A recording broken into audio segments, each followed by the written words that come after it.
le fait d'être né d'une relation extra-conjugale a créé plein de choses chez toi dans ta relation à l'argent. Mm. Mais peut-être que je me trompe, hein, tu vois, mais le Si, fait si. que tu dises je me sens en dette, c'est énorme, quoi. En fait, petit à petit, je commence à me détacher de... Je suis en dette de devis. Tu vois, j'ai pris une place que j'aurais pas s'ils étaient en vie, tu vois. C'est... Tu te rends compte de ce que tu es en train de dire? Ouais. Tu te rends compte à quel point ça n'a rien à voir avec toi. Ça n'est pas ton histoire. Bah, j'ai l'impression que si, tu vois, je sais que ma mère, elle veut pas trop que je la raconte, cette histoire, mais tu vois, il y a une partie de moi où cette histoire m'appartient, et en même temps, c'est son histoire, j'arrive pas trop à savoir. Mais tu vois, je me dis, c'est mon histoire, c'est mon arrivée dans la vie, quoi. Enfin, tu vois. Oui, mais ça t'appartient pas. Exécuté par qui? Fabrice Florent. Bonsoir, bonjour, bon après-midi à toutes et à tous et bienvenue dans ce nouvel épisode d'Histoire d'argent. Chaque mardi et chaque vendredi à partir de 6h du matin, on discute avec mes invités de leur rapport à l'argent. Comment le perçoivent-ils? Comment ils le gagnent? Comment ils le dépensent? Comment ils l'appréhendent tout simplement? Alors je suis Fabrice Florent et mon métier c'est de faire parler les gens. Je fais parler de mes invités de leur intime parce que je suis convaincu que l'intime est bien plus universel qu'on ne le pense. Vous verrez, vous vous reconnaîtrez peut-être dans les histoires des gens qui parlent dans mon micro alors qu'ils racontent leur histoire. Je fais donc parler des gens, plutôt dans des podcasts de conversation sur divers sujets. Des pères de paternité, des mères de maternité, des célébrités de leur parcours vers le succès, des hommes de masculinité et aussi, bien sûr, des gens de leur rapport à l'argent. Je fais aussi un talk show avec ma partenaire Mimi Hegel qui s'appelle le Fab et Mimi Show. Bref, vous retrouverez tous les liens dans les notes de cet épisode si vous voulez découvrir ces autres podcasts. Et d'ailleurs, si vous découvrez mes podcasts, je fais pas mal d'autres choses. Allez donc voir ça sur mon site internet fabflorent.com, fabflorent.com. Si mes podcasts et mon travail vous aident d'une manière ou d'une autre, alors vous pouvez m'aider en retour en m'envoyant un don en argent sonnant et trébuchant avec votre carte bleue ou alors en vous abonnant à mon Patreon à partir de 5 € par mois. Vous trouverez les liens dans les notes de cet épisode, merci d'avance, c'est très cool. Enfin, si vous aimez le podcast, vous pouvez vous y abonner, mettre un chouette commentaire et 5 étoiles au podcast sur votre appli de podcast préféré, en particulier si vous écoutez sur Apple Podcast ou Spotify, et surtout, partagez cet épisode et ce podcast autour de vous s'il vous a plu. Je suis sûr que vous connaissez des gens que mon travail pourrait intéresser. Vous pourrez également venir commenter avec mes auditrices et mes auditeurs chaque épisode directement sur mon Discord. Je vous invite à aller découvrir Discord, c'est un petit logiciel génial qu'il faut installer sur son téléphone ou sur votre ordinateur. En fait, vous pouvez me suivre sur les différentes plateformes et réseaux sociaux et trouver toutes les infos pour me contacter dans les notes de cet épisode. Merci d'avance et bonne écoute. T'inquiète que je suis nature peinture, donc... Ah, j'ai compris que t'étais nature peinture. J'ai Déjà, pas rien vraiment que cette filtre. expression nature peinture, quel âge as-tu? 33. Mais en fait, je me vieillis d'un an à chaque 33, fois. ressenti 80, non? Nature peinture. Mais non, Si, c'est une expression de daron un peu, non? Voire de grand-mère. t'enregistres pas, là? Si. Ah, chier. J'utilise beaucoup d'expressions de daron et je peux être très vulgaire aussi. Bah, Genre, très bien. on va pas se branler la nouille avec ce sujet. C'est très bien. Ok. Tout est validé. Tu peux te branler la nouille ou pas, comme tu veux, dans cet épisode. D'ailleurs, tu m'as dit dans ton... C'est ce qui fait que je t'ai invité. Non, c'est faux. Tu m'as dit dans ton mail que tu avais une voix de téléphone rose et que ça va plaire à mes auditrices et à mes auditeurs. Donc, Je peux essayer. bienvenue avec Justine. Bonjour, bienvenue à ce podcast pour parler d'argent.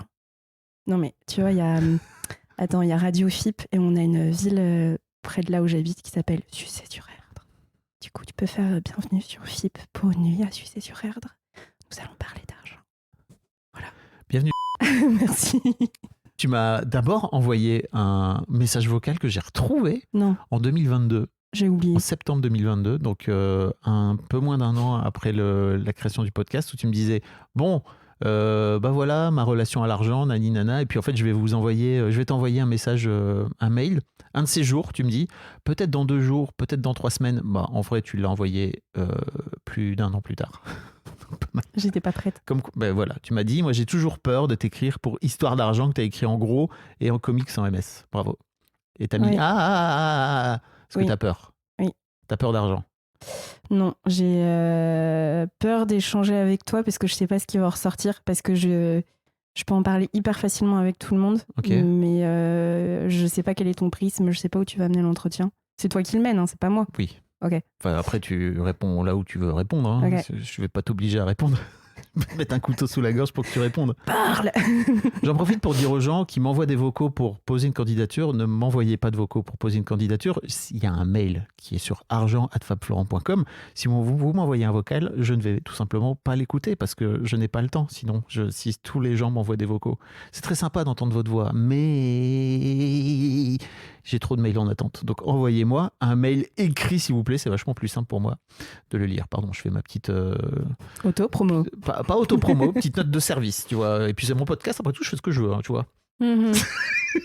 Est-ce qu'on peut parler un peu de ton rapport à ce podcast ? Parce que si j'ai bien compris, ce que tu m'as dit, c'est que tu l'as écouté beaucoup et que là, tu as arrêté depuis 1 an environ de l'écouter. Ça t'a gonflé ? Sens-toi libre, hein, bien sûr, n'hésite pas. Bah en fait, je l'ai écouté à fond pendant 1 an parce que je pense que c'était devenu un sujet un peu obsessionnel et quand j'ai des phases, j'y vais à fond. Ouais.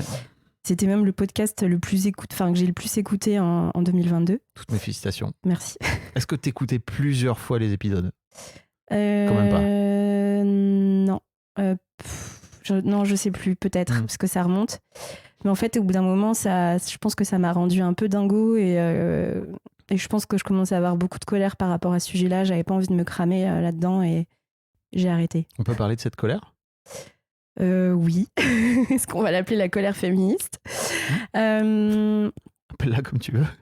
La furie. L'hystérie, tu veux dire ? Ah bah bravo, hein. Attention à ce que tu dis. Oui, mais oh, faut pas d'humour. Premier dog total, quoi. Ah si, je suis très humour et j'adore faire des blagues sexistes, mais parce que moi, j'ai le droit. Et pas moi ? Non. Ok. Et pourtant, c'est mon podcast. Ah oui, bah oui. Mais je peux être violente. Non, je rigole. Oh putain. Non, je rigole. Je fais beaucoup de blagues bizarres. C'est pas... Oula, c'est un peu saturé à un moment.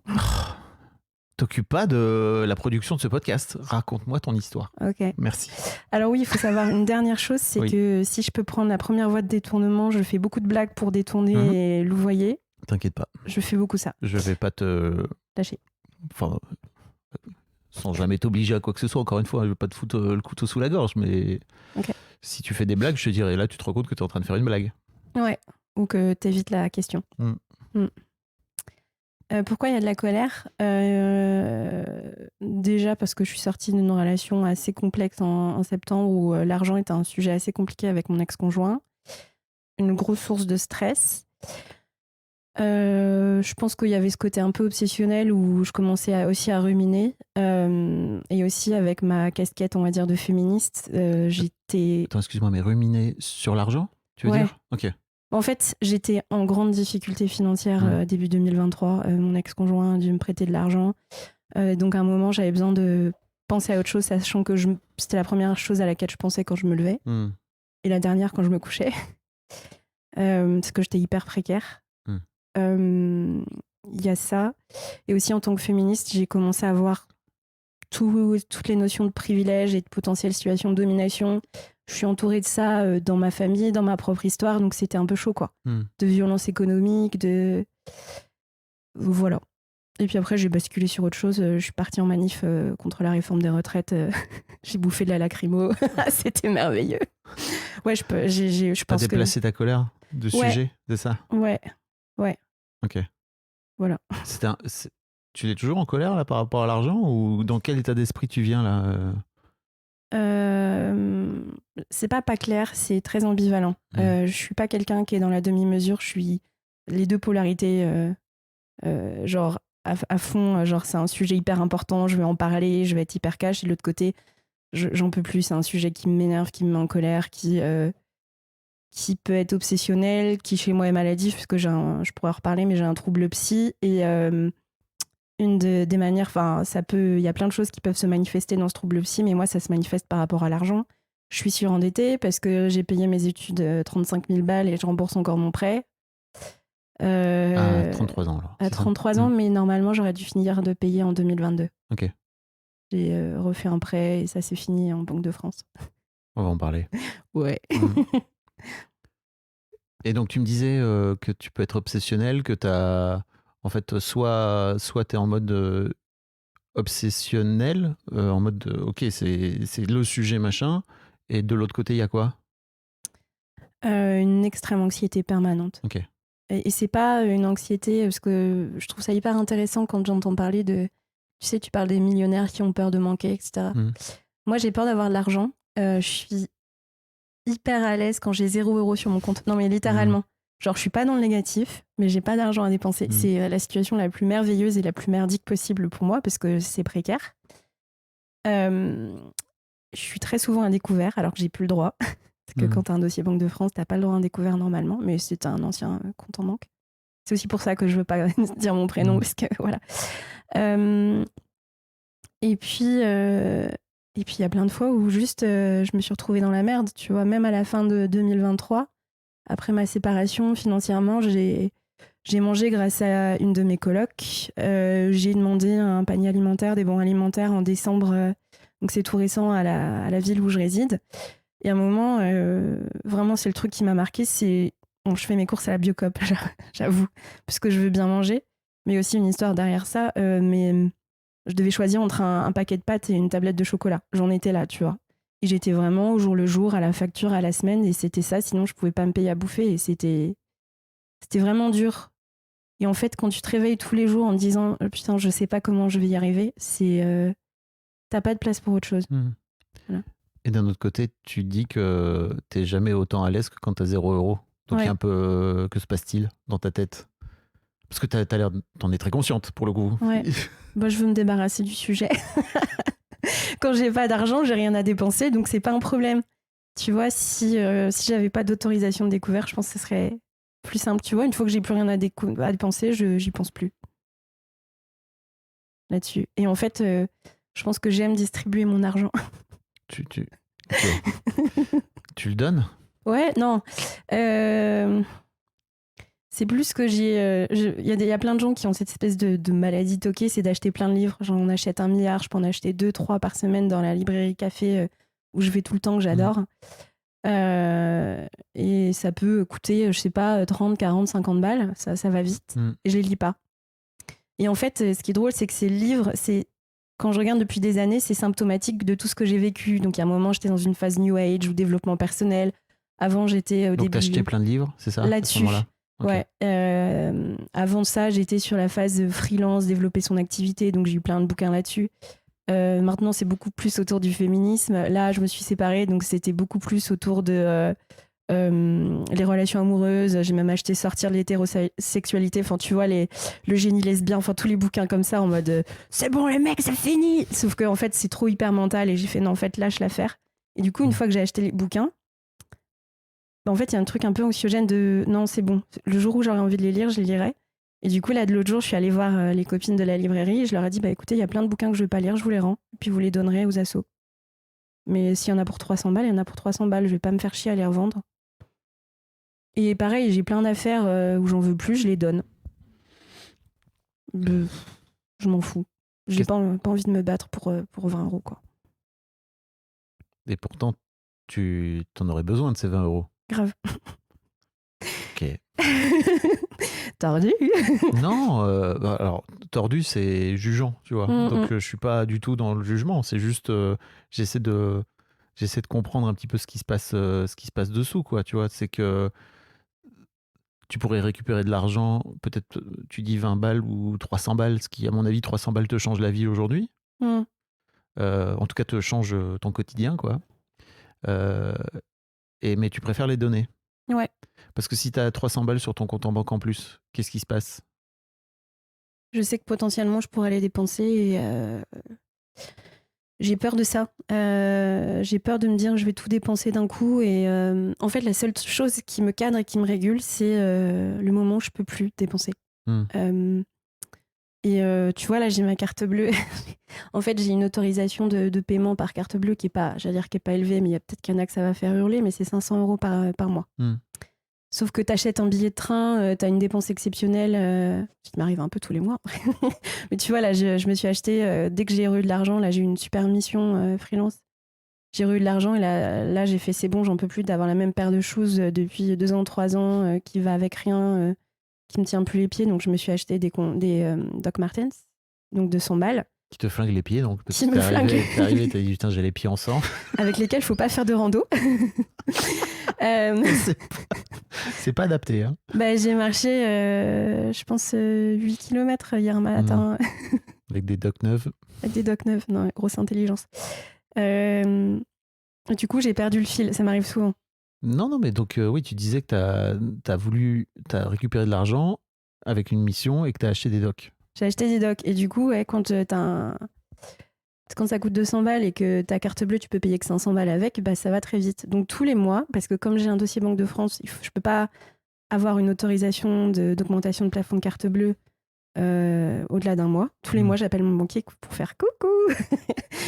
Et pareil avec mon autre compte, ça c'est sur la Société Générale, sur Boursorama, ça doit être dans le même genre. La Banque Postale, plein de comptes en banque. C'est encore autre chose. Et là, du coup, j'ai découvert un truc merveilleux qui s'appelle Lydia. Et en fait, on peut avoir une carte bleue virtuelle. Du coup, je passe ma vie à payer avec. Et du coup, je fais des transferts immédiats entre Boursorama et Lydia. Et j'ai pas de plafond. Et du coup, là, depuis que j'ai découvert ça, c'est freestyle. Tu vois, ce week-end, en tout, j'ai dû dépenser, après c'est particulier, mais 300 balles, parce que j'ai fait 80 balles de course samedi à Nantes. Mais hier, j'ai acheté un cachalot en plastique, parce que j'adore les cachalots, un livre pour enfants. J'ai invité mon pote à déjeuner, parce qu'il m'héberge et que c'est un amour, et que voilà, j'avais envie d'offrir un truc. J'ai acheté des petites fleurs. Je me suis acheté des compis de x4 et ça coûte 20 balles en tout.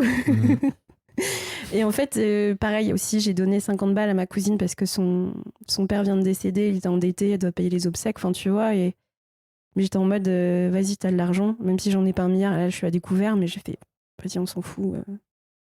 En fait, Donc l'argent que t'as eu, j'imagine, en fin de semaine ou au milieu de semaine, tu l'as déjà dépensé. Ouais. Ok. T'avais eu combien en tout? En fait, depuis début décembre, j'ai une mission qui m'a un peu sauvé les miches. Où en tout, c'est sur 4 mois, c'est je crois 13 000 € en tout. Okay. Je suis à 3 000, je sais plus le calcul, mais à 3 600 bruts par mois pour 4 jours par semaine. Qui va se transformer en CDD normalement en avril. À moi la retraite. Non, mais ça fait 3 ans que je cotise rien. Bon, je m'en fous, je compte pas dessus, mais bref, ça coûte cher d'être freelance aussi. Et du coup, ça va, je m'en sors beaucoup mieux. Je sais plus, je vais dans tous les sens. Non, Fab, tu t'en sors. Bah non, mais je te guide, t'inquiète. Merci.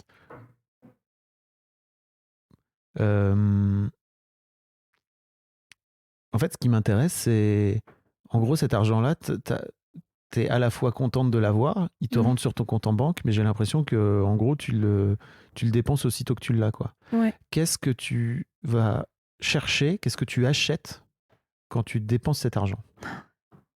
Beaucoup de livres, de latte. Non, je te parle pas de ça. Qu'est-ce que j'achète? Qu'est-ce que tu achètes? Pas qu'est-ce que tu achètes. Qu'est-ce que tu achètes? Ok. Qu'est-ce que j'achète et pas qu'est-ce que j'achète? Qu'est-ce que tu vas chercher comme émotion? En fait, tu l'as pas précisé, mais en gros, ça fait 1 an que tu as arrêté d'écouter Histoire d'argent. Ouais. Et je te disais, mais c'est bien dommage, parce que pour moi, le podcast, il a commencé à devenir intéressant depuis environ 1 an, où, tu vois, typiquement, c'était le genre de question que je posais pas au départ, quoi, tu vois. Qu'est-ce que tu vas acheter comme émotion? Du réconfort, de la sécurité. Déjà, il faut savoir, truc trop bizarre, mais c'est très compliqué pour moi de me dire que je vais sortir en ville et que je ne vais pas acheter un truc. Ok. J'ai pas besoin d'acheter un truc de ouf, hein. Ça peut être un café à 2 balles, mais j'ai besoin de savoir que je vais acheter un truc. Et je suis incapable de savoir pourquoi, mais ça m'apporte une forme de réconfort, je vais m'asseoir quelque part et je vais m'acheter un moment. Donc je peux m'acheter un moment, du réconfort. Mais en ce moment, enfin surtout depuis que j'ai de l'argent, et je dépense essentiellement sur le corps. Tu vois, là, j'ai fait un truc que j'ai jamais fait de ma vie avant, mais j'ai commencé à faire des manucures avec du semi-permanent. Oui. Pas mal. Mais j'ai jamais fait ça de ma vie parce que j'étais en mode. C'est pas du tout radiophonique, mais tes ongles sont magnifiques. On pourrait mettre une photo de maison. Non, mais j'ai jamais fait ça de ma vie. Pour moi, c'est des dépenses superflues. Pareil, dès que j'ai été payée de ma mission, là, la première paye, j'étais au hammam. Je me suis refait percer le nez parce que le premier piercing avait un peu foiré.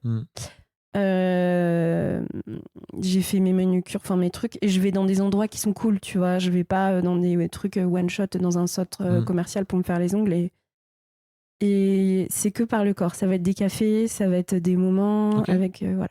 C'est ton truc du moment en tout cas. C'est ça, c'est moins les bouquins plus les ongles. Les bouquins, les ongles, mais c'est surtout être dans des endroits réconfortants. Ok. J'ai besoin d'avoir mes zones de confort. Donc là où j'habite, j'ai mes spots. Tu vois. Ok. Et c'est des endroits où tu dépenses de l'argent.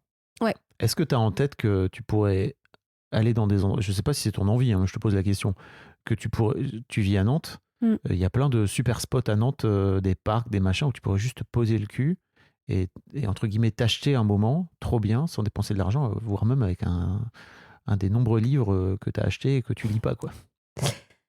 Oui, oui, je l'ai fait. Non, je l'ai fait. Ouais, je peux le faire, mais je me dis que j'aurais au moins besoin de me payer un café. Ok. Mais psychologiquement, tu vois. C'est très, très bizarre. Et Pourquoi tu as besoin de dépenser de l'argent pour passer un bon moment? C'est ça ou peut-être c'est différent, j'en sais rien. Je te pose cette question parce que c'est... j'ai l'impression que c'est symbolique. C'est symboliquement, je peux m'acheter un moment, j'ai les moyens, tu vois. J'ai pas toujours eu les moyens. Il y a eu un moment à Paris où j'étais surendettée, j'avais pas encore mon dossier de surendettement, où le 11 du mois, je pouvais plus rien payer. Une fois que j'avais payé mon loyer, la totale, mais je pouvais plus me payer à manger non plus. Et j'arrivais pas du tout à le dire à mes potes. Là, c'est le cas, non? Tu viens de dire que tu étais à découvert? Ouais, je suis à découvert, mais je peux me payer à manger. Là, je vais avoir une facture qui va tomber. Ok. Et en fait, j'ai des sous de côté. Parce qu'on est le 11 du mois. Ouais, mais j'ai des sous de côté parce qu'il faut que je paye mes charges URSSAF. Donc, Ok. je suis pas réellement à découvert, mais je veux pas toucher à ce que je vais payer à mes charges URSSAF dans un mois. Ok. Si je te dis argent, qu'est-ce que ça t'évoque? Pouvoir de et pas pouvoir sur. En fait, j'ai repensé, là, j'ai réécouté donc, ton podcast avec Christian Junot. Et pour moi, je vois beaucoup la dimension politique. L'argent peut soutenir des projets vraiment cool. Et pour moi, là où je mets mon argent, c'est là où je donne mon énergie, où je donne de l'énergie au lieu où je le soutiens, tu vois. La librairie café où j'adore aller, le fait de leur donner de l'argent, c'est important pour moi.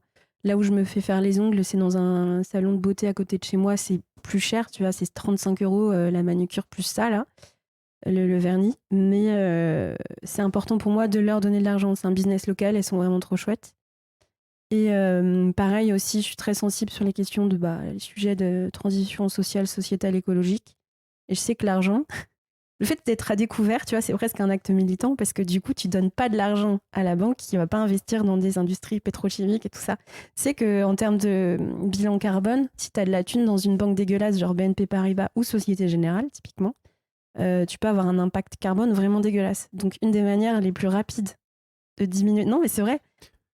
Oui, Tu te rends compte de l'histoire que tu es en train de te raconter, là? Mais c'est pas une histoire que je me raconte, c'est factuel. Non, c'est pas ce que je te dis, c'est juste que j'ai l'impression que tu dépenses de l'argent très vite, très rapidement, et que en gros, plutôt que de regarder ce truc-là en face, tu vois, tu es en train de te dire, vous savez pourquoi je fais ça? C'est pour faire en sorte que, effectivement, mon argent ne serve pas à des causes.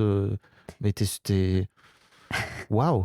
Tu vois, en fait, en vrai, ce que tu fais de ton argent, c'est avant tout en toi, quoi, tu vois, ça n'a strictement rien à voir avec la banque. Et en fait, si t'as pas envie de mettre ton argent dans une banque qui est sale, entre guillemets, bah, tu peux la mettre ailleurs aujourd'hui, il y a plein d'offres, tu vois. Toi, c'est ouf, là, émotionnellement, ça m'active de ouf, je pleure hyper vite. T'inquiète. En fait, il y a autre chose aussi quand je suis arrivée à Nantes en 2019. J'étais vraiment dans la merde financièrement. En plus, par rapport à ma maladie psy, je pourrais en parler après. J'étais en dépression grave. Avec hospitalisation et tout ça. Et en fait, j'ai commencé à côtoyer des potes qui sont vraiment dans cette espèce de milieu de transition, sobriété à fond. Sortir du travail. Enfin, là, après Nantes, on est un peu vénère niveau militantisme et tout ça. Et en fait, ils étaient dans une forme d'hyper sobriété, genre on récupère de la bouffe dehors, etc. Et on ne consomme rien et tout ça. Et moi, j'étais à fond là-dedans. Et j'avais l'impression que je faisais jamais assez pour être sobre, tu vois. J'utilisais trop le frigo et du coup, on n'est pas obligé de mettre autant de trucs au frigo. J'achète des bouquins, j'achète des trucs électroniques, je sais pas, mon ordi, mon machin. Et j'avais l'impression de pas être assez sobre encore et encore et encore. Et je me suis rendu compte après coup que je m'en servais aussi comme excuse pour me dire le fait d'être sobre, c'est aussi pour m'empêcher de rêver du fait que qu'est-ce que je ferais si j'avais de l'argent, parce que j'avais plus d'argent du tout. très peu. Je me disais, mais en fait, c'est ça, j'ai envie d'être sobre, j'ai envie de cette vie-là, j'ai envie d'avoir un impact cool sur la planète. Mais ça m'arrangeait bien, tu vois. Et je suis un peu sortie de ça maintenant. Ok. Maintenant, je dépense comme une ouf. Ouais. Dans des trucs Non, mais je fais attention quand même.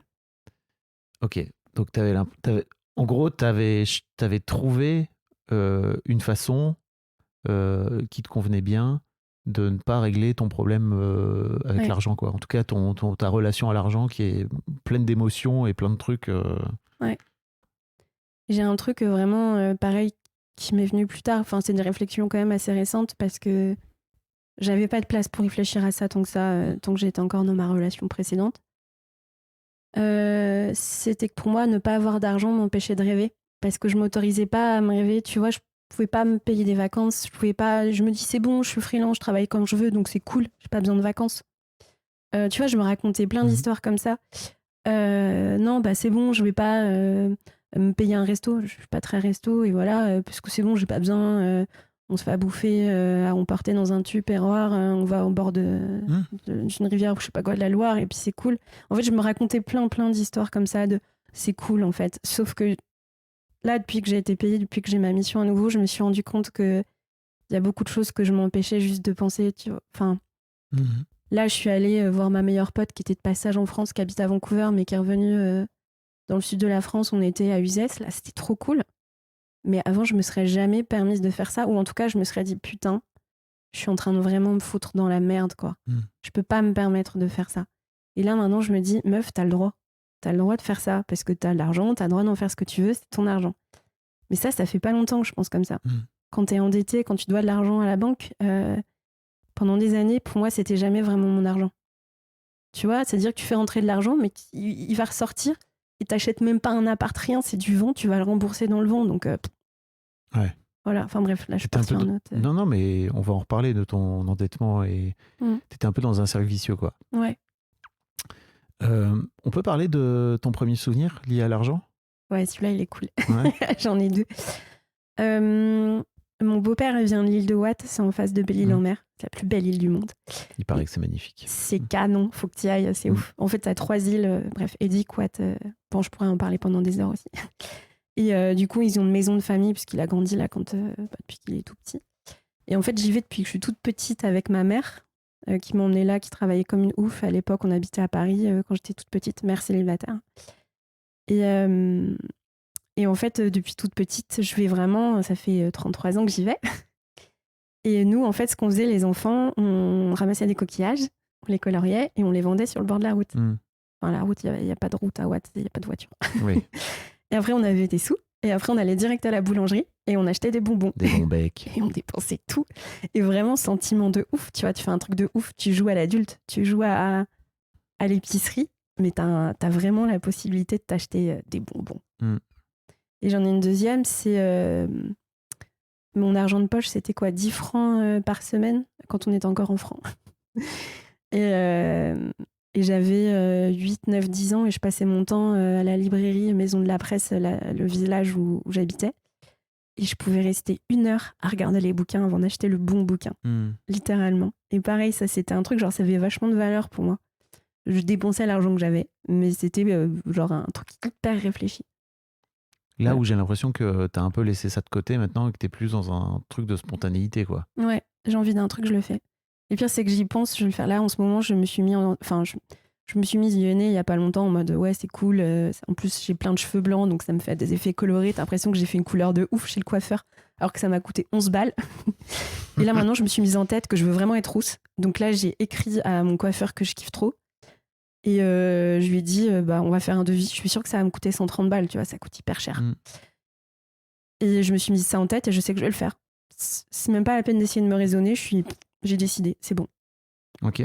Voilà, alors qu'avant, c'était je vais acheter le bon truc, mais parce que cet argent-là, quand t'as 10 francs par semaine, après c'est passé à 2 euros par semaine, mais tu fais pas n'importe quoi avec, tu peux pas t'acheter 1000 trucs, quoi. Quand tu dois mettre 8 balles, 8 euros dans un bouquin, c'est 1 mois.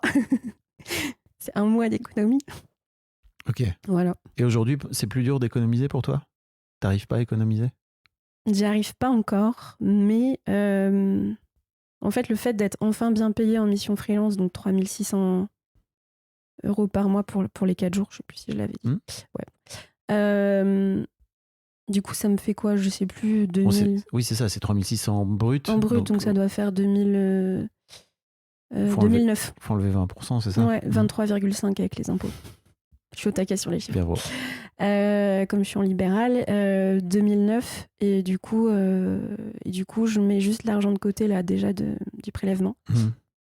Et rien que ça, c'est énorme déjà, j'imagine pour toi. Ouais, mais je sais que c'est de l'argent que j'ai pas normalement du tout, mais oui. Non, mais t'as quand même déjà capté qu'il faut que t'enlèves 25% de ce que tu factures et qu'il va falloir que tu le payes tôt ou tard, quoi. Ouais, surtout que je suis passée au trimestre alors. Si t'as tendance à claquer, tu peux très bien te dire non, mais ça c'est pas grave, je le claque et puis on verra plus tard, quoi. Ouais.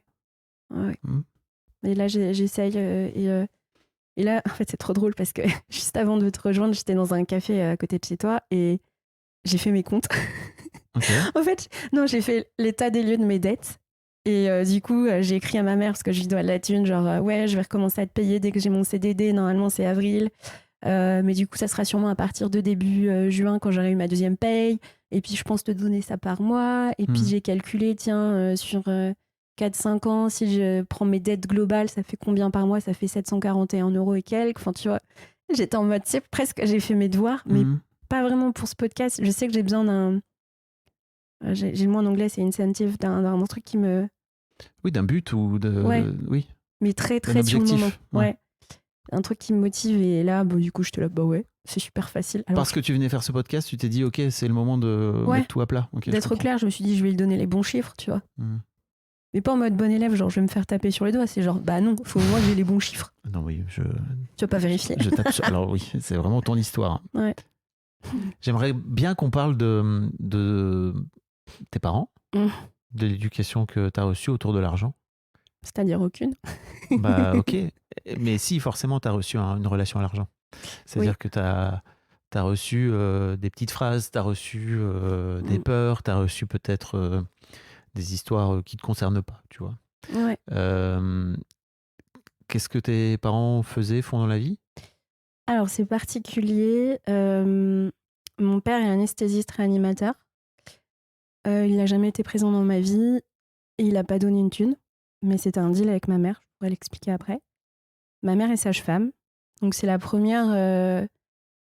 je dirais, parmi ses frères et sœurs, je dirais que c'est la plus diplômée. Les autres, c'est plus aide-soignant, accompagnateur d'adultes handicapés, auxiliaire PUR. Dans le Caire, que dans le Caire, la famille. Une cousine infirmière. Oh ouais, ils sont tous... c'est assez drôle. Ils prennent soin. C'est ça. Mon beau-père est marin-pêcheur. Il est à la retraite. Il pêchait sur l'île de Watt, donc parce qu'il est né là-bas, avec ses 10 frères et sœurs. Dans une toute petite maison. Ouais, c'était le truc. Et voilà. Et lui, après, il est parti pêcher en mer d'Écosse. La pire pêche au monde, mais il n'y avait pas le choix. Travailler sur des bateaux d'Intermarché qui défoncent les fonds marins, mais un truc de ouf. Mais voilà. Et donc ça, c'est leur métier. Et donc moi, je suis un enfant extra-conjugal. Ok. L'histoire entre ma mère et mon père, elle est hyper compliquée. Je sais pas trop ce que je dis. Parce que je l'ai raconté plein de fois. J'ai 2 demi-sœurs, plus âgées que moi. Une qui a 6 ans, 5-6 ans de plus que moi, l'autre qui a 1 an de plus que moi. Mon père, il était à Paris. Ma mère travaillait à Paris aussi à l'époque. Ma famille est vendéenne. Voilà. Ventre à choux, bouffeur de beurre doux. Bon, on leur en veut pas. J'ai pas compris ce que tu as dit. Les ventres à choux, c'est du mange du chou. Ok. Bouffeur de beurre doux. Ah, de beurre doux, ouais, putain, oui. Pardon. Ok, pardon. Oui, beurre doux, beurre salé. Ouais. Tu pourras couper cette bafouille. Mais non, t'as pas bafouillé, c'est moi qui ai pas compris. Ok. Ouais, c'est normal que tu comprennes pas, ce mot est horrible. Et du coup... Des travaux dans l'immeuble, j'adore ça, pardon. Et je sais plus ce qu'on se disait. Bah, tu m'en racontais un petit peu l'histoire que t'es née d'une relation extra-conjugale. C'est ça. Et voilà, au boulot, donc mon père s'occupe des femmes enceintes, tu sais, les péridurales. Ouais. Ils se sont rencontrés au boulot, il lui a fait du pied sous la table, elle a résisté un moment, parce qu'elle savait qu'il était marié. Puis ils ont commencé une relation. Le soir de la naissance de ma ma grande sœur, la dernière, ma mère est tombée enceinte de jumeaux. Je te laisse imaginer le truc. Quoi ? Et le soir de l'accouchement de la femme de mon père était avec ma mère après. Et ma mère est tombée enceinte. Il les a voulu, pas voulu, c'était... voilà. Ça s'est fini par... comme c'est un lâche et qui prend pas de décision, elle a avorté.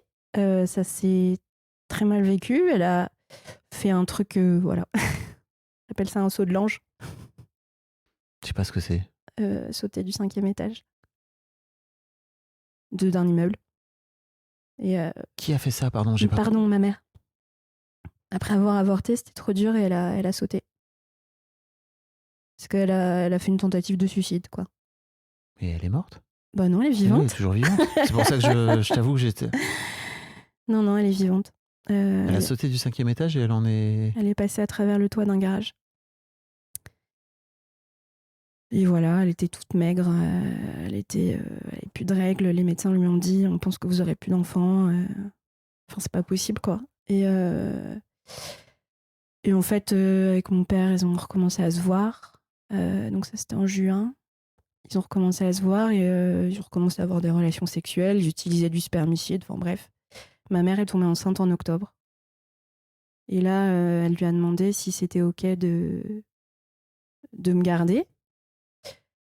Elle m'a dit il n'y a pas très longtemps qu'elle voulait un enfant qui ait ses yeux. Elle a réussi. Et du coup, il a dit OK. Mais je pense que il me voulait pas, mais je crois qu'il me l'a dit. Mais je pense que peut-être qu'il savait que moi je suis persuadée que s'il disait non, ma mère elle en mourrait. Enfin, c'est mon hypothèse, elle me l'a pas dit comme ça. Tu veux des blagues de la blague? Le terme, c'était le jour de l'anniversaire de ma mère l'année suivante. Je suis née 3 jours avant. Voilà. Et il l'a aidé les premières années parce que sage-femme à Paris, jeune sage-femme, à l'époque, il faisait des gardes de 48 heures, tu vois, mais c'était un peu vénère. Et du coup, les premières années, j'étais quand même beaucoup chez la nounou. J'ai été élevée par beaucoup de femmes. Et ma mère m'élevait comme une mère célibataire. Mon père, il a 2 autres filles. Sa femme ne savait pas et mes sœurs non plus ne savaient pas. Et voilà. Et du coup, à 5-6 ans, ma mère s'est barrée, je crois, pour sauver la peau de Paris. Et moi, j'ai pas connu mon père. Et voilà, en gros. Donc en fait... T'as des contacts avec lui aujourd'hui ou... J'en ai eu... Enfin, à 18 ans, j'ai débarqué dans sa clinique en mode, tu sais, entre 2 rendez-vous. J'ai fait salut, je suis ta fille. Je débarquais de Nantes en mode j'ai pris le train, j'ai pris une chambre d'hôtel et du coup on a beaucoup discuté, il a pleuré, j'ai pleuré, il m'a filé 200 balles pour me défrayer en espèces. Et puis il m'a dit oui, on s'écrira, non, ça s'est jamais fait. 2-3 ans plus tard, j'ai fini par le traiter de connard et je lui ai dit je veux plus jamais entendre parler de toi, enfin voilà. Et je lui ai écrit 6-7 ans plus tard pour lui dire que j'aimerais bien que mes sœurs elles sachent que j'existe parce que c'était important pour moi. J'ai même une photo, je te dis c'est creepy, hein, c'est de quand je suis petite bébé où je suis dans le bain avec ma sœur, la plus grande, parce qu'on était petites et on s'en souvenait pas. Enfin tu vois, on a partagé des moments. Et en fait il voulait pas, il hésitait, c'était compliqué. Je lui ai laissé 3, 4, 5 mois. Et il m'a dit je pensais pas que tu voulais que je prenne une décision aussi vite quand je l'ai relancé. J'étais là oui, 27 ans, ça va de réflexion. Et puis un jour, je savais où était ma sœur à Paris. Elle bossait dans le même quartier que moi, elle habitait dans le même quartier que moi. Enfin, c'était complètement fucked up et c'était pas fait exprès. Je suis allée la voir dans un bar et je fais salut, je suis ta sœur. J'en ai fait plein comme ça. Et en fait, elle s'en doutait. Elle m'a dit, elle l'avait déjà dit à des potes, je suis sûre qu'il y a quelqu'un d'autre. Et voilà, elle l'a dit à sa sœur. Mon père l'a dit au milieu de la nuit à sa femme. Enfin bref, drama. Et du coup, cette histoire, c'est un peu un truc où je t'ai fait l'histoire de ma vie. Mais ma mère, elle m'a élevée seule. Après, mon beau-père est arrivé, j'avais 5 ans. Je pense que c'est comme un père pour moi aujourd'hui, même si je l'appelle par son prénom. Fun fact, demain, j'ai rendez-vous avec le notaire parce que je vais me faire adopter. Adoption d'adulte. Okay. Et comme ça, je vais enfin pouvoir avoir son nom de famille. Parce que le nom de famille de personne, ni de mes petits frères, ni du côté de la famille de ma mère, personne. Donc je suis un peu une bâtarde, quoi. Je suis complètement une bâtarde, tu vois. Mais t'as le nom de famille de ta mère? Non, de mon père, il m'a reconnue. Ok. Donc je suis une bâtarde qui a pris la place de jumeaux, qui m'avait préparé le terrain. Tu vois. Qui a pris la place de jumeaux? Tu sais, les jumeaux qui étaient avant moi. Ah oui, ok. Pardon. C'est un peu, ouais. Bah ouais, c'est un peu ça. C'est que j'ai la perception que, tu vois, c'est un truc, tu vois, que en fait, je matérialise beaucoup dans la vie, ce que je ressens. Et j'ai l'impression que je suis en dette de deux vies. Que ma mère a donné sa vie, elle a bossé comme une ouf pour me payer des vacances, elle faisait des gardes de 48 heures, elle me voyait pas quand j'étais petite, j'étais chez énormément de nounous. Mais ça, c'est ta mère. Bah ouais. C'est son job, entre guillemets. Oui, c'est son choix, elle voulait me payer des vacances, etc. Mais du coup, il y a des moments, je la voyais pas beaucoup. Ok. Et elle a fait énormément de sacrifices, donc tu vois, j'ai ce truc j'ai des dettes, j'ai plein de dettes. Et finalement, j'ai des vraies dettes aujourd'hui. Ouais. Et ma mère, sa manière de faire les comptes, pour tout te dire, parce que mon père, du coup, non, fait pas partie du... je la revois faire ses comptes, tu sais, elle prend tous ses tickets de carte bleue, puis à la fin du mois, elle les check pour faire le rapprochement. Ouais. Mais je la vois pas faire autre chose que ça. Et mon beau-père, je sais pas trop, j'ai pas l'impression que ce soit un gestionnaire, c'est ma mère qui gère à la maison. Ok. Et voilà. Tu te rends compte qu'il y a un truc qui est sans doute lié entre comment dire, le fait que tu sois un enfant né d'une relation extra-conjugale et l'idée même que tu puisses profiter de la vie, quoi. Quand tu dis que tu es en dette... C'est le sentiment que j'ai. Bien sûr, mais je le comprends en plus. Ouais. Vraiment. Non seulement je le comprends, mais ça, quand tu en parles comme ça paraît évident. Tu vois, j'en mets de l'eau partout par terre. La meuf, je tremble. Je suis en train de ruiner les bouquins de... T'inquiète, c'est pas Tiens, grave. voilà. Bouquin de Belle Hooks. À propos d'amour. Ouais, ce sentiment, il est très fort. Et tu vois, aujourd'hui, je dois de l'argent à ma mère. Je lui dois encore 6 000 euros. Enfin, tu vois, mes dettes, elles sont... Je sais pas, pour te donner juste une anecdote, quand je me suis séparée de mon ex-conjoint, là, j'ai acheté un lit, une place. Parce que dans ma tête, j'étais là, c'est bon, j'arrête les relations amoureuses, on me fout la paix. J'ai un lit, une place, c'est concret, tout ça. Et en fait, j'ai besoin de ce concret-là qui est, je pense, mon argent, ça réussit à ça, à matérialiser le bordel intérieur. Je sais pas si... Il y a tout un truc autour de l'enfant non désiré dans le travail de Christian Junod qui est trop intéressant. Donc, tu as lu son bouquin, c'est ça? Non. Où il raconte qu'il y a un peu cette illégitimité profonde et ancrée de ne pas pouvoir profiter de ce que la vie peut t'offrir, tu vois. Comme tu dis, tu es en dette. Donc c'est incroyable, tu es en plein dessus, quoi. Tu es en plein dedans. Et forcément, ça vient se matérialiser dans l'argent. Ouais. Bah c'est quand même la meilleure façon de se créer des dettes. c'est de mettre ce sentiment-là que tu es en dette de venir le projeter sur l'argent.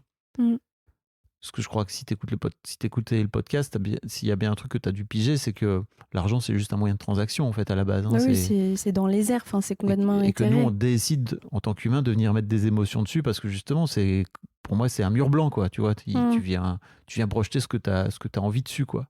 Ouais. Et tu viens y projeter des émotions, tu viens y projeter plein de choses. Et j'ai un peu le sentiment que ce sentiment de... Ouais, voilà, tu vois, le fait d'être né d'une relation extra-conjugale a créé plein de choses chez toi dans ta relation à l'argent. Mais peut-être que je me trompe, hein, tu vois, mais le fait que tu dises je me sens en dette, c'est énorme, quoi. En fait, petit à petit, je commence à me détacher de... Je suis en dette de devis. Tu vois, j'ai pris une place que j'aurais pas s'ils étaient en vie, tu vois. Tu te rends compte de ce que tu es en train de dire? Ouais. Tu te rends compte à quel point ça n'a rien à voir avec toi. Ça n'est pas ton histoire. Bah, j'ai l'impression que si, tu vois, je sais que ma mère, elle veut pas trop que je la raconte, cette histoire, mais tu vois, il y a une partie de moi où cette histoire m'appartient. Et en même temps, c'est son histoire, j'arrive pas trop à savoir. Mais tu vois, je me dis, c'est mon histoire, c'est mon arrivée dans la vie, quoi. Enfin, tu vois. Oui, mais ça t'appartient pas. J'arrive pas à l'enlever. C'est-à-dire que si ta mère te l'avait jamais raconté, tu le saurais pas. Je le saurais quand même, au fond. Tu sais, Ouais. Ce que je veux te dire, c'est que ça ne t'appartient pas. Ouais. Intellectuellement, je le sais. Hmm. Physiquement, émotionnellement, dans le cerveau, là, ça imprime pas. C'est du travail, hein. C'est un énorme travail. Mais je travaille dessus, mais au moins je le sais. Et donc tu te sens en dette. Ouais, et concrètement, je suis en dette. Mais aujourd'hui, je suis en train de grandir. Ça y est, je reprends. Enfin, j'ai fait 3 ans de freelancing et je pense que je suis comme plein de freelance. Il y a un moment où on en a un peu marre de la précarité, de balancer 50 balles de mutuelle complémentaire par mois, plus une surcomplémentaire au cas où il t'arrive un truc à AXA, parce que du coup, si t'as pas de salaire et que je vais y arriver, l'assurance maladie, si t'as un problème, un accident, une maladie, ils vont te payer rien du tout. Du coup, j'ai essayé de sécuriser ça, mais tout ça, ça me coûtait trop cher, quoi. Ça, plus les assurances pro, tu balances 150 € par mois. Comme ça, tu cotises rien, machin. Donc, je suis contente de retrouver un CDD et d'être dans la construction, tu vois. Je suis sortie de ce truc que j'avais quand j'avais 22, 23 ans où, de toute façon, quitte à être en dette, je suis quand même descendue à découvert à un moment jusqu'à moins 3005. La Société Générale, c'est quand même des fils de Darmanin, tu vois, parce que je suis très Darmanin d'émission. Voilà, je l'ai dit. Je sais pas si tu veux le couper, mais j'aime pas trop ce qu'il représente en tant que symbole. Mais donc, rien à voir. Mais c'est une meuf qui avait les dents qui raclent le parquet qui m'a fait signer un prêt pour mon école de commerce. Quand j'avais 20 ans, j'étais toute seule face à elle à Marseille, dans une agence. Il y avait un prêt, un partenariat. J'ai eu un taux, je sais plus, 1,99, un truc. J'ai emprunté 35 000 €. L'école, ça m'a coûté 24 000 €, quelque chose comme ça. Et le reste, c'était pour financer ma vie. Enfin, ma vie. Voilà. Ma mère donnait un peu de sous, donnait des sous pour le loyer, et puis le reste, voilà, c'était pour vivre. Et elle m'a donné une carte à débit différé, Visa Premier. Laisse tomber, le pire truc. En fait, c'est un crédit sur le mois suivant. Et rien comme ça, la banque, ils m'ont mise dedans. Je suis jeune, j'ai 20 ans, j'ai pas d'éducation à l'argent, j'ai un accès illimité à mon prêt. Ils ont pas débloqué le truc par an, ou ils ont pas payé l'école de commerce direct. La meuf qui m'a vendu ça, mais pas de conscience, quoi. Et en fait, les conditions de merdage potentiel étaient déjà là. Et après, en école de commerce, quand tu te retrouves et que t'en as pas conscience, entouré de gens qui ont de l'argent. Il y avait plein, j'étais en coloc avec une meuf, son père lui filait 1000 balles par mois. Il était, je sais pas, second à Royal Air Maroc, sa mère a travaillé chez Sanofi, enfin, ils ont de la thune. Une autre copine, ses parents lui payent des fringues, des belles fringues. Et puis moi, j'essayais de m'aligner, je comprenais pas. Tu vois, j'étais là, je veux faire partie de ce monde-là. Du coup, j'ai dépensé tout le fin de mon prêt et j'ai pas pu payer ma dernière année. Donc ma mère a sorti 8000 balles de ses économies et elle a payé la dernière année. Ok. Et c'est pour ça que je lui dois encore 6 000 €. Voilà. Donc les dettes ont commencé comme ça. Et puis après, tu commences à rembourser. Donc tu rembourses aujourd'hui ta mère, c'est ça, depuis presque 10 piges? J'ai pas commencé tout de suite. Ça fait pas si longtemps. Mais c'est un accord entre elle et moi. On étale dans le temps, tu vois. Pas de pression, quoi. Et voilà. Puis quand tu commences à rembourser le prêt, ça pique, quoi. 500 balles. Et puis l'école de commerce, ils te vendent un truc genre salaire moyen quand tu sors 40 000 bruts. Ils précisent pas que dedans, t'as les salaires des consultants et des financiers. Et quand t'es commercial, moi, mon premier salaire, j'étais commercial. Mon premier salaire, c'était mensuel 1500 bruts. Je touchais à 1250 net. Et après, t'avais le variable de prime, mais la première prime que j'ai eue, c'était 90 balles, tu vois. Je suis montée aussi, là j'étais en région sur ce premier taf, mais tu vois, quand tu touches 1250 € et que tu rembourses 500 € de prêt, plus ton loyer, plus tout le reste. Et après, je suis partie à Paris dans la même entreprise. Ils m'ont payé 1 850 € brut, 1 500 net. Et j'étais là, ouais, une augmentation de ouf.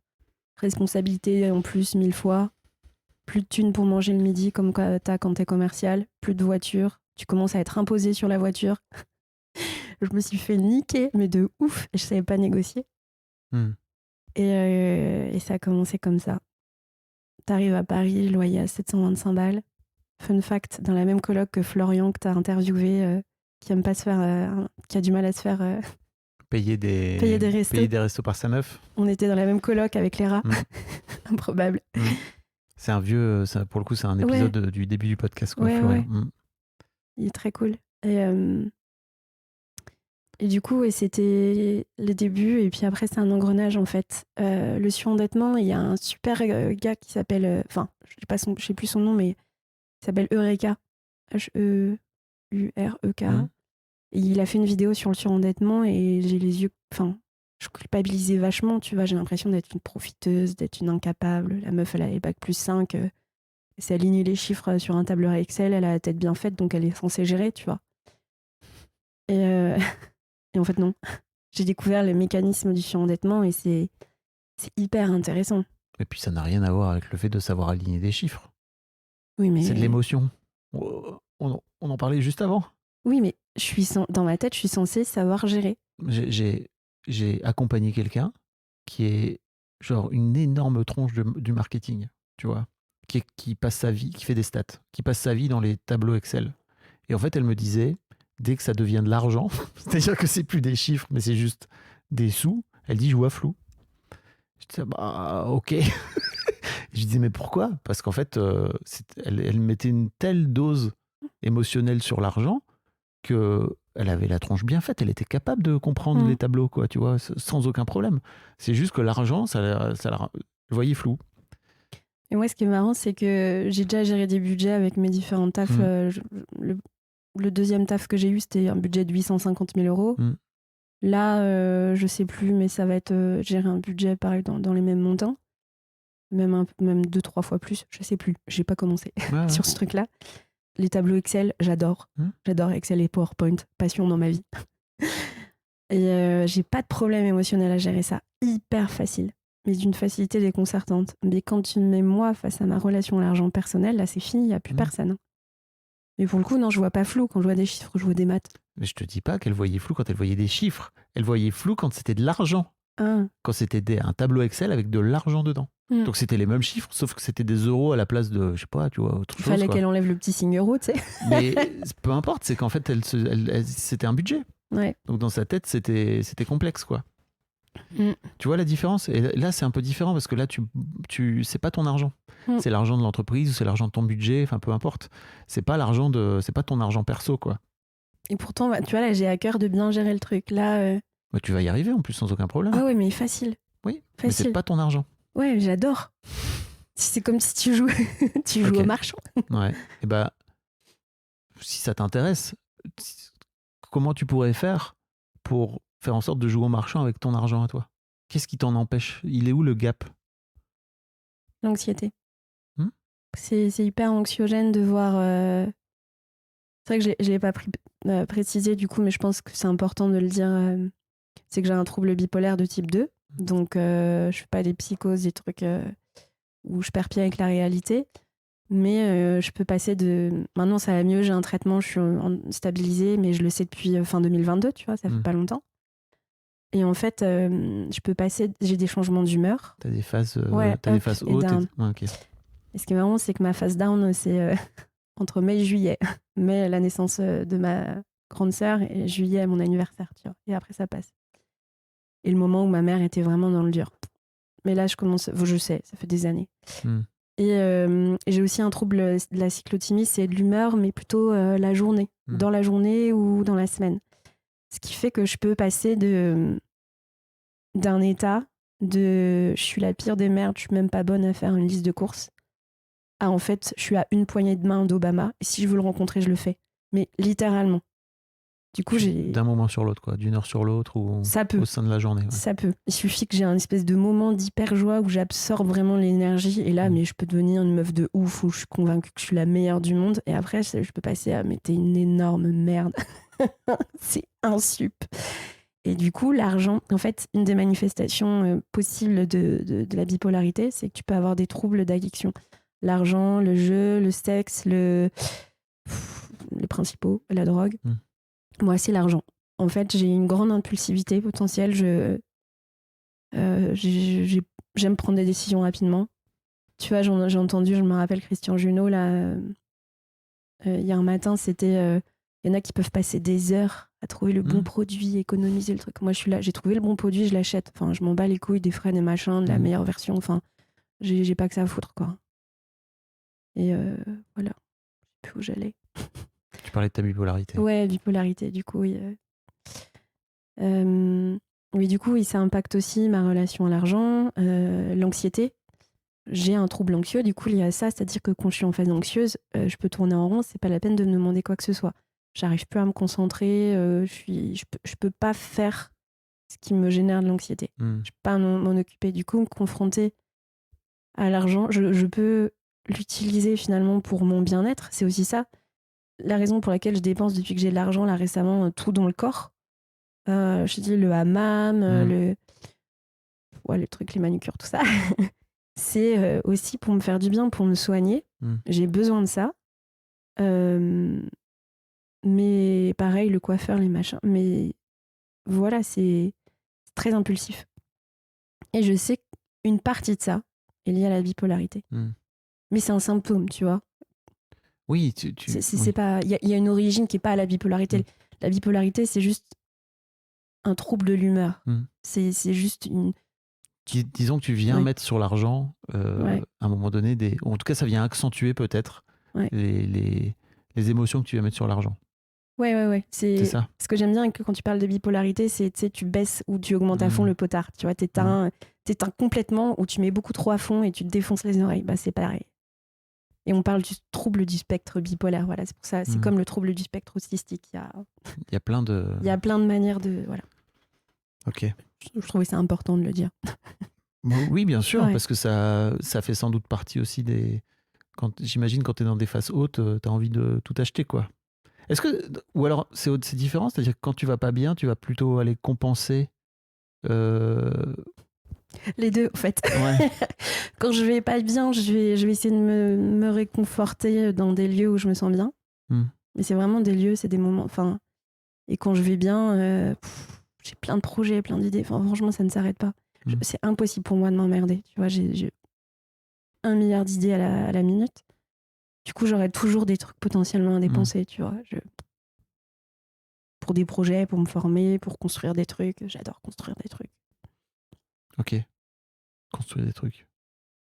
Améliorer le poulailler, parce que j'habite dans une coloc avec maison, poulailler. Je sais pas, tu vois, mon anniversaire, Noël, je me suis fait offrir une perceuse. Parce que j'adore bricoler, ce truc de ouf. Je me suis acheté les forêts à côté. Je pourrais très bien me racheter des planches. Je pourrais m'acheter une ponceuse. Enfin bref, après là, j'ai une nouvelle coloc qui a 1 milliard de matos de ouf pour bricoler. Du coup, c'est trop bien. Mais tu vois, c'est plein de choses. Dès que j'ai un projet, je fais OK, je veux ça, je veux faire ça. Du coup, j'ai besoin de ça. Réfléchis pas. Ah oui, ça vient avec à chaque fois des trucs à acheter. La plupart du temps. Et là, pareil, là, j'ai dépensé, ce que j'ai vu, j'ai fait le bilan 300 balles pour mon taf, là, pour acheter un clavier compatible Mac, parce qu'évidemment, c'est un Mac et du coup, je suis baisée pour avoir un clavier normal, pas trop cher. 2 souris ergonomiques, parce que j'ai une tendinite quand je travaille, voilà, avec...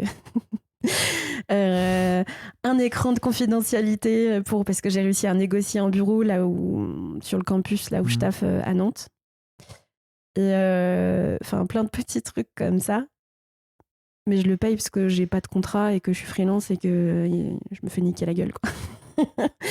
Bah, ils vont pas payer de matos pour moi. Là, j'ai réussi à soudoyer le gars de la DSI, la direction informatique à Nantes, pour qu'il me prête un tapis de souris ergonomique, un écran. Enfin, tu vois, je bidouille. Mais je peux pas tout bidouiller. Et puis à un moment, si je veux être confortable pour travailler, bah, je suis obligée d'acheter des trucs. Et j'achète des trucs de qualité. J'ai plus envie de me payer de la merde, en fait.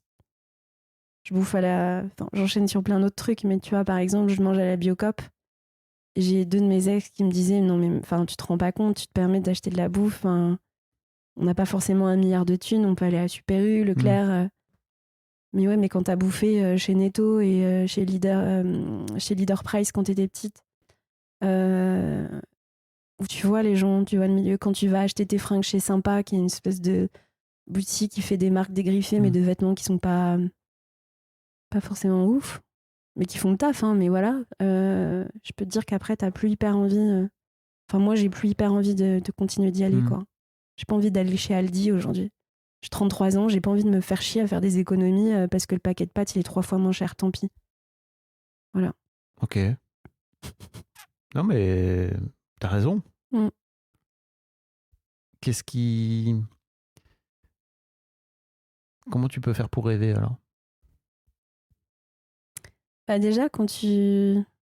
Enfin, quand je... Parce que j'ai l'impression que t'as fait un gros taf sur le sujet. Bah en fait, ça m'a libéré de la place. En fait, le fait de pas avoir d'argent, de pas savoir comment bouffer, ça prend une place énorme. Il n'y a pas de place pour autre chose. C'est ta priorité. Tu vois, quand je me suis séparée de mon ex après 4 ans, tu peux dire c'est un énorme taf, machin, et que ça va te prendre la tête. Non, il fallait que je cherche du taf, changement de coloc, fallait s'organiser, fallait que je gère l'argent. Donc j'avais autre chose à foutre que de gérer la fin d'une relation compliquée.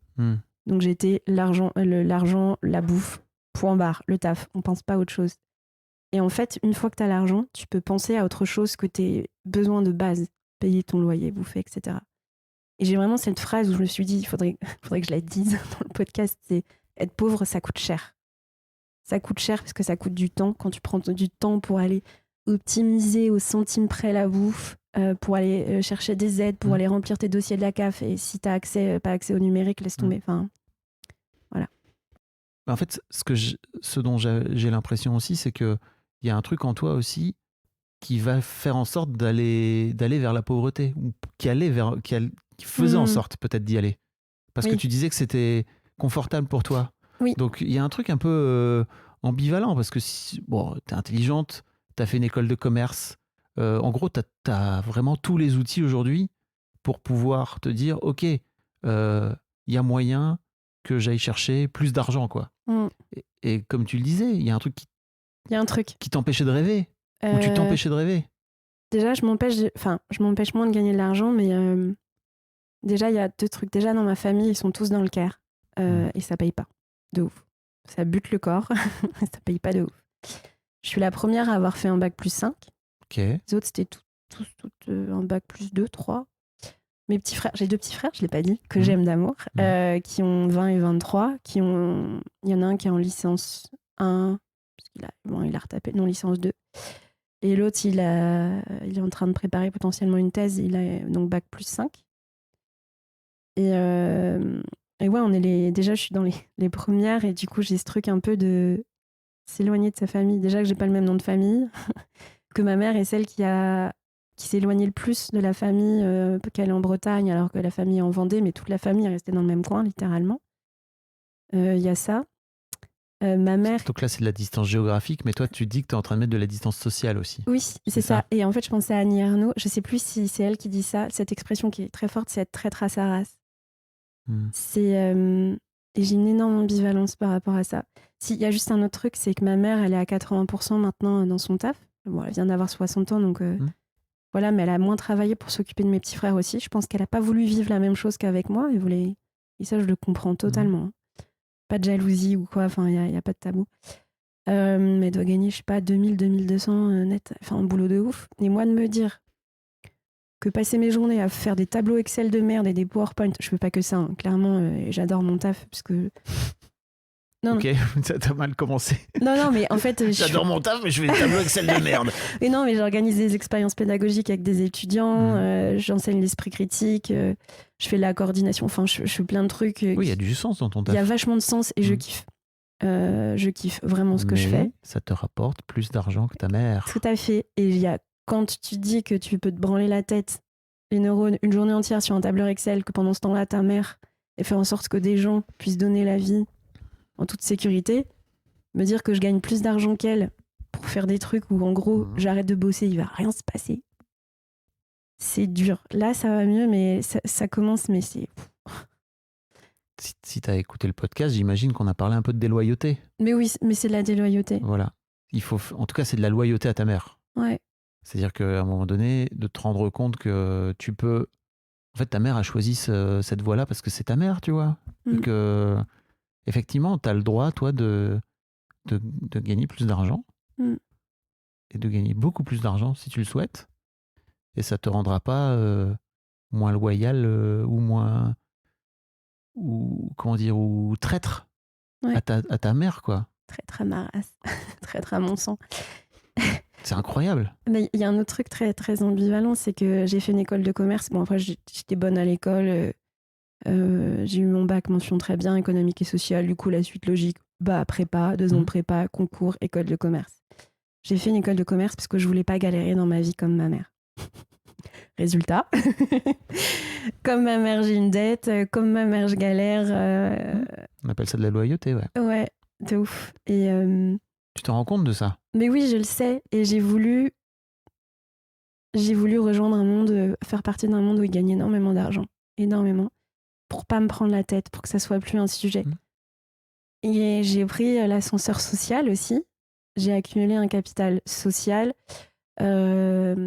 culturel, c'est le côté transfuge de classe, j'imagine, un capital éducatif. Donc déjà, je me dis, je peux pas me considérer comme étant quelqu'un de pauvre. Je peux pas demander de l'aide d'une assistante sociale comme je l'ai fait pour construire mon dossier de surendettement, comme je l'ai fait l'année dernière pour demander de la bouffe. J'ai pas le droit. T'as pas le droit. J'ai pas le droit. Je suis Tu pas t'autorises censée. pas le droit. Je suis pas censée avoir droit à ça. Et je dois prendre l'ascenseur social, mais après, c'est pareil, je l'ai un peu déconstruit. Tu sais qu'il y a. Alors, je sais pas quand cet épisode sortira, mais j'ai interviewé quelqu'un de l'association Crésus, Ah, trop bien. qui est donc une association qui travaille avec les Ouais. gens surendettés, qui explique que clairement, il y a plein de gens qui viennent aussi qui ont des revenus très aisés Ah, mais et oui, qui oui. sont dans la merde financièrement parce qu'ils sont allés chercher un rythme de vie, ils sont un peu rentrés dans une roue insupportable où ils finissent par avoir des charges énormes et malgré leur salaire élevé, ils finissent quand même par être surendettés, quoi. Mais moi, en termes de surendettement, je suis une petite joueuse, tu vois, en tout.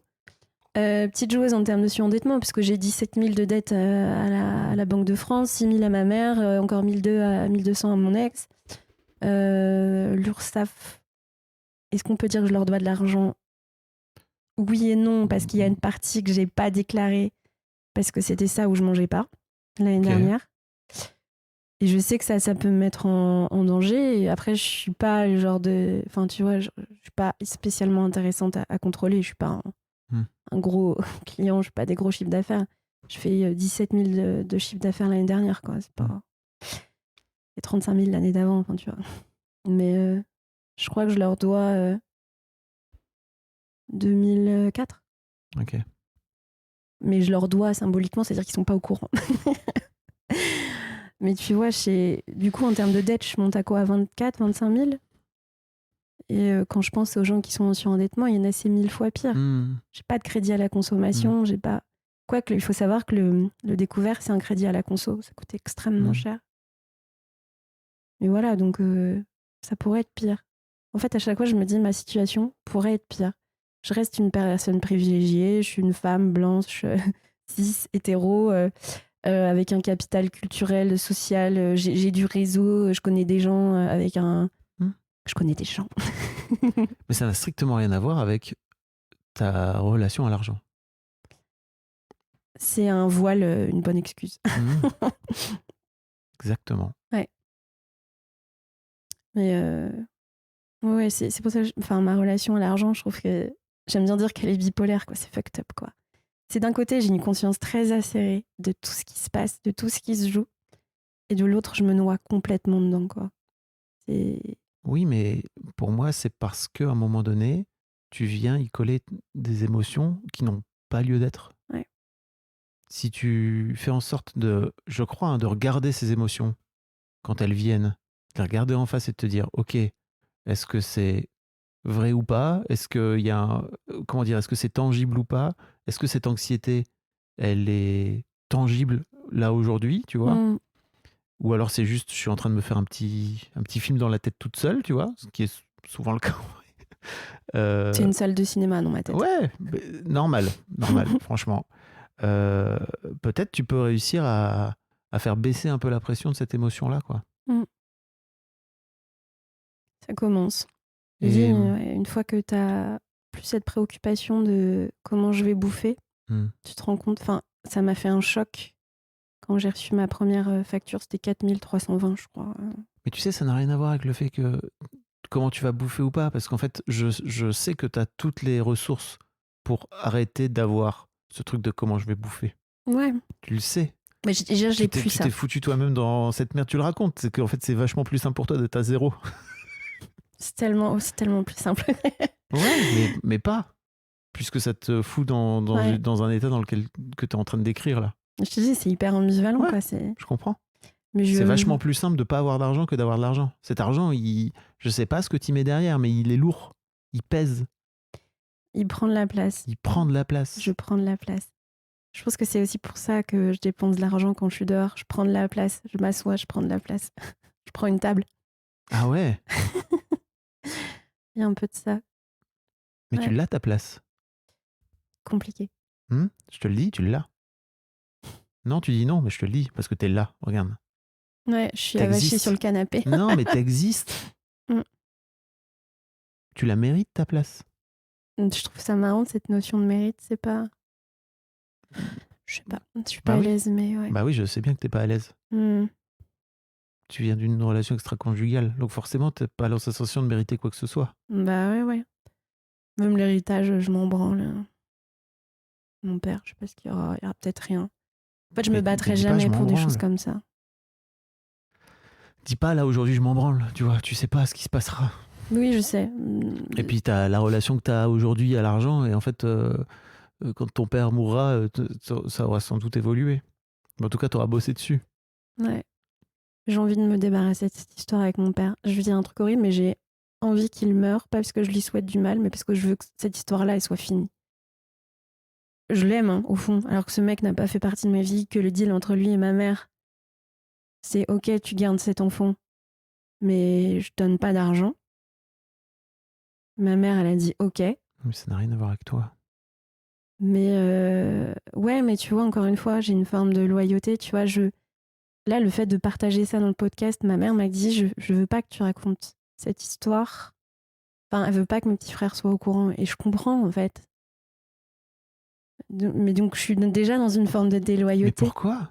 Oui, je comprends. Parce que c'est son histoire. Oui, mais non, c'est pas son histoire, c'est ton histoire. La preuve, c'est toi qui es en train de pleurer dans ce canapé. C'est l'histoire de la vie, le cycle éternel. Voilà, tu viens de faire une blague, merci. Allez. Pardon. Ok. Ouais. C'est pas l'histoire de ta mère, c'est ton histoire. Et en fait, en plus, j'ai l'impression que tu t'en as approprié beaucoup. Ouais. Tu t'es approprié beaucoup de trucs qui ne t'appartiennent pas, si je puis me permettre. Je fais ma Maïua, tu sais. Avec son film Maïua Ouais. et son film Les Des Rivières. rivières. C'est Mais bien sûr, on récupère tous les doses de nos parents, quoi, d'une manière Ouais. ou d'une autre. Mm. Parce qu'en fait, on a envie que nos parents nous aiment. Donc forcément, on va prendre des trucs sur le dos qui nous appartiennent pas, quoi. Et Ouais. souvent, en plus, qui nous donnent même pas consciemment. Tu vois, c'est-à-dire que c'est pas comme s'il te disait, tiens, ta mère est jamais venue te dire, tiens, en fait, voici un sac à dos avec tous mes Non. doses, boum, quoi. Tu vois, c'est juste toi, tu t'es dit, ok, pour alléger maman, je vais faire en sorte de faire ça, quoi. Normal. Non, Je peux mais comprendre. je voyais bien qu'elle souffrait, que c'était dur quand elle était petite. Enfin, j'ai jamais voulu. En fait, enfin, ça a duré longtemps, mais je voulais pas être un poids, tu vois. Bah Et oui. tu sais, quand mes petits frères sont arrivés, il y a ce truc de je veux pas coûter de l'argent. Ce qui est arrivé, tu vois, j'ai coûté de l'argent, mais déjà. Bah, Je veux dire, toi, t'as 2 filles, évidemment. Ça... Tu existes. Bien sûr que tu coûtes de l'argent, tu existes. Ouais. Mais tu vois, il y a ça, d'en prendre sa place aussi, c'est il y a de l'argent et je coûterais cet argent-là. Ma mère a travaillé comme une dingue pour que je puisse avoir des vacances, que je puisse avoir une qualité de vie de ouf. Parce que quand tu passes tous tes étés sur l'île de Watt, qui est quand même une île bretonne, paradisiaque, l'eau translucide, etc., avec une immense liberté, pas de voiture, les gamins, ils sont en liberté sur l'île, c'est un paradis, tu vois. Et c'est défoncé pour ça. Et voilà. Et après, il était temps de passer le relais à mes petits frères. Donc, ça me paraissait normal. Tu vois, c'est faire. Tu me regardes en mode t'en tiens une couche quand même. Non. Blague. Ouais, t'en tiens pas une couche du tout. C'est juste que je voulais te dire que tu mérites. Et je crois que c'est important que tu te dises que tu mérites. Je vais faire ça, cet exercice. Que tu mérites de rêver. J'ai commencé. J'ai compris. Je rêve de nager en apnée avec des cachalots en mer Méditerranée. Et bah voilà. Il faut que j'apprenne à faire de la voile parce que je vais pas les déranger et ils viendront me voir que s'ils ont envie. Non, mais c'est vrai, arrête. Écoute, j'ai une conscience écolo très forte. Mais t'as raison de mettre plein de bâtons dans les roues à ce rêve qui est finalement, je crois, relativement accessible, tu vois. Mais... C'est pas des bâtons, c'est... Non, mais c'est tout de suite, tu viens rajouter une couche, tu vois.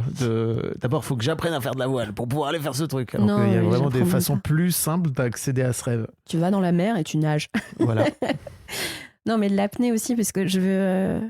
je sais pas, il y a ce truc vraiment intense que j'ai envie de vivre. C'est pareil, j'ai envie de construire ma baraque en habitat léger le jour où je veux changer de mode de vie. Parce que là, aujourd'hui, j'habite en coloc dans une maison... près de Nantes qui est trop trop cool. Je vis avec 2 femmes du même âge que moi. Enfin, c'est vraiment le paradis pour moi. Mais construire une maison qui s'appelle une Carter, K-E-R-T-E-2-R-E, c'est comme une maison de hobbit en chaud chanvre. Ah, j'ai vu ça sur Insta. C'est un truc de ouf. Ou une yourte. Enfin, je sais pas, j'ai envie de construire ça. Tu vois, c'est une espèce de petit rêve un peu de... Pareil, de prendre soin du terrain. Et en plus, il n'y a pas besoin d'acheter. Si tu fais un deal... avec une mairie qui est un peu chaude pour l'habitat léger et tout ça, tu peux louer un terrain pour pas cher. Tu mets ton habitat léger et tu l'entretiens. Ça, je me vois trop faire ça. Je serais trop chaude, tu vois. C'est un rêve un peu cool. Ok. Voilà. Et ça coûte pas cher. Merci, Caro. De rien. C'était sympa. Tu m'as pas demandé ce que c'était ma vie riche. Ah. Je te reprends. C'est vrai que je t'ai pas demandé. Mais c'était un peu ce que tu étais en train de faire, non? Ouais. Ma vie riche, si je voulais dire, c'est... Il y a un truc complètement gratuit. Il y en a plusieurs. Les mots, parce que je suis passionnée j'ai écrit un bouquin, j'adore les mots, je suis obsédée par les mots les plus drôles, genre truculents. Je sais pas, ils me viennent pas, mais genre j'adore ce mot. Et en fait, même quand t'as plus rien, il te reste toujours ça. Les cailloux aussi, il y a plein de cailloux partout. C'est comme les enfants de 5 ans, j'adore trouver des beaux cailloux et des beaux coquillages. Extraordinaire. Et voilà, je sais plus, il y avait autre chose, mais ah oui, les flyers. J'adore faire des collages. Les flyers, il y en a 1 milliard, des trucs beaux. Et en fait, tu vois, il y a... T'as vraiment été chercher la vie riche la plus incroyablement riche que j'ai jamais entendue. Non, mais c'est dingue, c'est pareil, tu vois, là, je me balade dans Paris, t'as des tags partout, t'as des petites choses, des assemblages, c'est complètement fou. En fait, ta vie riche, elle est là. Ouais, tu vois, je peux cueillir une fleur. Oui, elle est partout sous tes yeux, si tu veux. Ouais. Ouais, je suis très d'accord. Et du coup, ma vie riche, elle est là. Et dans la capacité à me payer des lattés. À 4,50 €. Bravo. Merci. Pour cette capacité de payer des lattés à 4,50 €. Caro, je te souhaite le meilleur. Franchement. Merci. Et n'oublie pas, tu mérites. Je vais finir ce podcast en grognant. Merci bien. Salut, ici le Fab du montage. Alors, quelques semaines après cet enregistrement, Caro nous a envoyé ce vocal que je vous poste. Ça fera un petit peu une forme d'épilogue, quoi, pour le podcast. Salut Fab, ici Caro. Un message pour compléter, enfin, pour donner suite à l'enregistrement qu'on a fait ensemble il y a quelques semaines. Ce qui est drôle, c'est que là, j'ai une voix de Jeanne Moreau qui a fumé beaucoup trop de paquets de cigarettes ou de Patricia Cass, enfin bref. Parce que quand t'as envoyé la version potentiellement finale à diffuser sur les internets du podcast, comme tu l'as fait écouter avant, je l'ai écouté 2 fois et je suis tombée direct malade. Mais d'un coup, ça m'est tombé sur le coin de la tronche. Et en fait, je me suis rendu compte entre ce que j'avais pu dire pendant le podcast et l'acte même le fait de parler dans ce podcast, j'arrive même plus à parler. Je me suis rendu compte que je faisais mon premier gros exercice de déloyauté. J'ai réalisé vraiment à quel point je suis une madame loyale en écoutant le podcast, parce que je dis certaines choses quand je parle de ma mère. Une fois où, je sais pas, je dis quand elle était petite au lieu de dire quand j'étais petite, un peu comme si c'était pas vraiment moi, c'était pas vraiment ma vie. Et il y a un autre truc, c'est j'ai complètement déformé les mots de Annie Ernaux. J'espère que les gens qui écouteront le podcast n'ont pas sauté au plafond. Mais elle ne dit pas être traître à sa race, elle parle de venger sa race. Et je pense que je suis tellement obsédée par le fait de pas vouloir trahir mes proches, et là d'où je viens, que j'arrive pas à retenir autre chose que cette phrase. Voilà. Donc je trouvais ça assez rigolo, et en fait vraiment je me rends compte que participer à ce podcast et raconter des choses que je pense que ma mère voudrait pas que mes proches sachent, que mes frères sachent, c'est aussi pour moi un moyen de me libérer. Donc merci beaucoup pour ça. Et j'avais pensé à 1 milliard de trucs que je t'ai pas raconté et que j'avais envie de raconter, mais je pense que là c'est déjà pas mal. Donc merci encore, et puis à bientôt. Ciao. Un grand merci à vous d'avoir écouté jusqu'au bout. Pensez à rejoindre le serveur Discord pour venir commenter avec le reste de ma commu. Je vous trouverai tous les liens dans les notes de cet épisode. Et si mon travail vous plaît, je vous rappelle que vous pouvez m'offrir en échange un peu de sérénité en vous abonnant à mon Patreon ou en m'envoyant de l'argent en vous munissant de votre CB. Vous trouverez tous les liens dans les notes de cet épisode également. Bonne fin de journée et j'espère à très bientôt pour un nouvel épisode de podcast.